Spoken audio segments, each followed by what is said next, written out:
the third voting period in history. Alright? Now we come to an anomaly.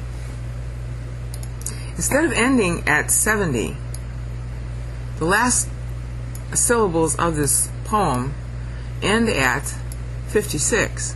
Now we saw earlier in the Psalm 90 videos that 350 is the number of years from the time Moses writes in 1400 BC to the time when the human kings will be instituted, beginning with Saul. And that sets up a 140-year time credit bank account, which is going to be used, but unfortunately the way it has to be used takes Israel 14 years beyond, potentially beyond her deadline. So Messiah, that's why Messiah has to actually come 14 years early. He has to finish, and the allotment for him, 7 of the last years of his own allotment could have been lost, and actually ended up being lost because of Israel's negativity. So he had to mature by 30 AD. Alright? And he did, and he ended up dying in the same year.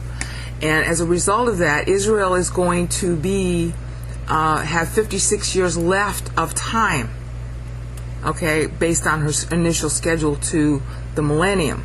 And that's what this 56 represents. Okay, if Israel, no matter how Israel votes, there's going to be a 56 years allotted to the harvesting of the Gentiles. That's 50 years of it. And then the other 6 years, which is really 7, but you have to understand that he's measuring between, is for the tribulation. Okay, it's almost 7 years. It's not quite 7. Just like the Lord said, it was shortened 7 years.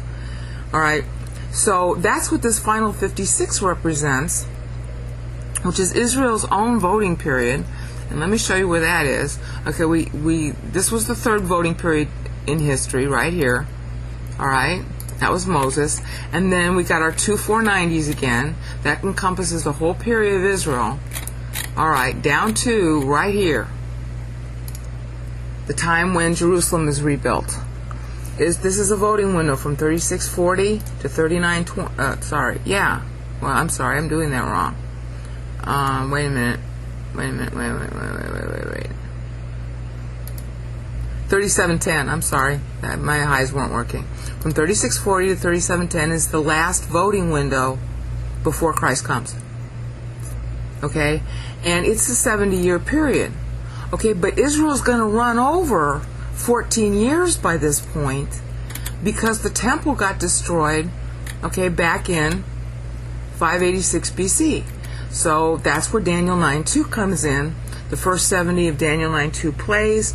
It plays successfully. The temple's rebuilt. So then the second 70, you saw this already in my videos on this topic, got to play, and that would end 446 BC. That ends during the voting window from 3640 from Adam to 3710 from Adam. Okay?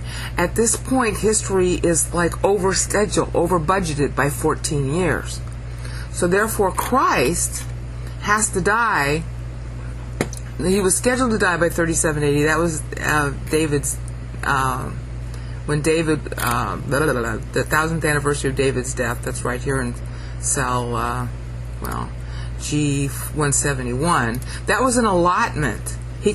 Christ could live until 37 AD. He'd have to finish, and Israel would have to vote for him by that date. Well, Israel rejected him, and it rejected him in 30 AD. Okay? Well, the millennium was supposed to start here. Okay, so he's dying 64 years short of the schedule, which Moses is tying to. And the way Moses is tying to it is by using these last, let me move it over, 56 syllables. He's basically saying, this lone 14 is going to, is basically debited out here in order to balance time. And it does, because Christ ends up dying in 30 AD, which is 64 years short of when the millennium was supposed to begin. That was the fourth, 490 from Adam, historically, including all the 70s that have been referenced.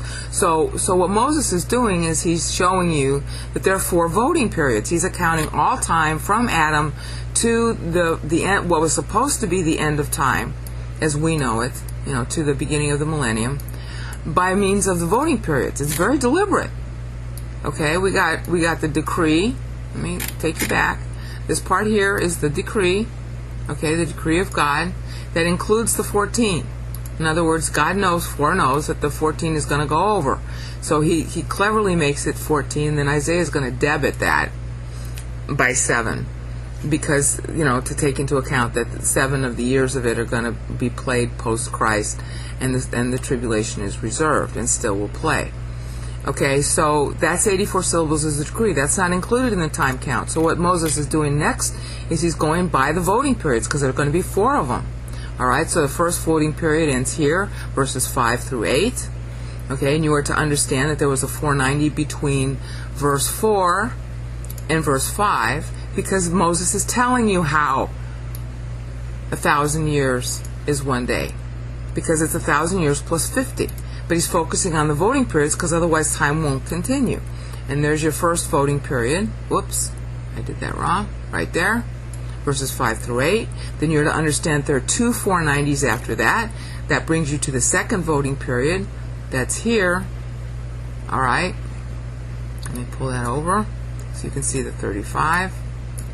Can't get all this to fit on the screen at once. All right, that's verses 9 through 11. As you can see here, verses 9 through 11. All right, so that's your second voting period. That's occurring. When that occurs, that second voting period, that's Noah. Okay, this voting period, okay, was all believers. This voting period is Noah. All right, and that's 70 years. Then your third voting period is Moses himself, which is why this is so clever when you consider what the verses actually say in verses 12 through 15. This one is teach us to number our days. This one is make us glad for as many days as you've heard us. All right?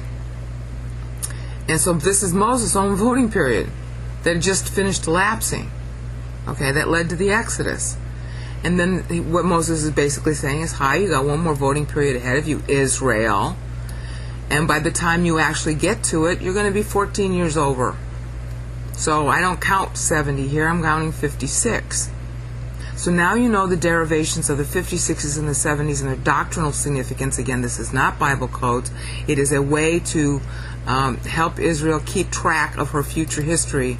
And 56 years from, was the original schedule. From 94 would have been 37 AD. Which was the 1000th anniversary of David's death. So Moses knows when this is all how this is all gonna shake out, and the point was for Israel to know it too, but she forgot, and of course we Christians never knew. So see what you think of it, work with it as you feel free, and that's it for now.